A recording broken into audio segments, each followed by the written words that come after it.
జీవితంలో దేవుడు కొన్ని సమస్యలను అనుమతిస్తాడు. ఎందుకో తెలుసా? సామర్థ్యాన్ని పెంచడానికి, నీలో ఉన్న మంచితనాన్ని గొప్పతనాన్ని బయటికి తీసుకురావడానికి. యోనా జీవితంలోకి ఒక సమస్య వచ్చింది. యోనా ఉపద్రవంలో ఉన్నాడు. యోనా నడి సముద్రంలో మునిగిపోయే పరిస్థితి ఏర్పడింది. యోనా ఓడ దిగువ భాగం నిద్రపోతున్నాడు. ఓడ నావికులు, ఓడలో ఉన్న వారందరూ కూడా వారి చేతులు ఉన్న సరుకులు, విలువైన సామగ్రి అంతా కూడా ఓడలో పడివేస్తున్నారు. అయినా కూడా యోనా హాయిగా నిద్రపోతున్నాడు. చీటీలు వేశారు, ఆ చీటీ యోనా మీద వచ్చింది. అప్పుడు ఎత్తి నీళ్ళలో పడవేశారు.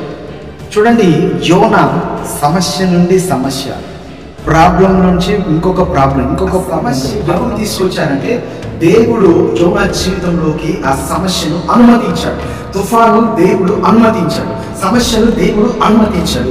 యోనా మునిగిపోయే పరిస్థితి రావడానికి కారణం, నీళ్ళలో మునగడానికి కారణం దేవుడు యోనా జీవితంలోకి అది పంపించాడు. ఎప్పుడైతే మనము దేవుని సన్నిధికి, దేవునికి మనం దూరంగా వెళ్ళిపోతామో కొన్ని ప్రాబ్లమ్స్ దేవుడే మనకి జరగాలి. నాకే ఎందుకు సమస్య?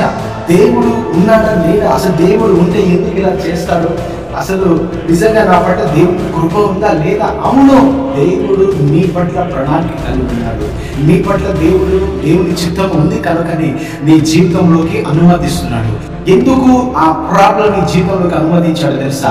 నిన్ను అణిచివేయడానికో, నిన్ను కృంగదీయడానికో కాదు, నిన్ను లేవనెత్తడానికి. కూడా మునిగిపోయే పరిస్థితి, సమస్య వచ్చినప్పుడు మరి యోనాకి అర్థమైంది, ఇది దేవుడే పంపించాడు.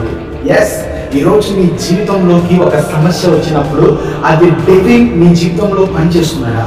దేవుడే నీ జీవితంలో ఒక సమస్య పంపించాడా? అది నువ్వు ఆత్మలో వివేచించి నువ్వు తెలుసుకున్నప్పుడు నీ ప్రతి ప్రాబ్లం నుంచి ప్రతి ప్రాబ్లంకి నువ్వు ఓవర్కమ్ చేయగలవు. ప్రతి ప్రాబ్లం నీకోసం ముగింపు తీసుకొస్తుంది.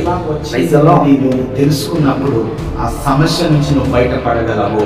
ఆ సమస్యకు పరిష్కారం దేవుడు నీకు ఇస్తాడు. దేవుడు నీకు ఆ సామర్థ్యం ఇచ్చును గాక.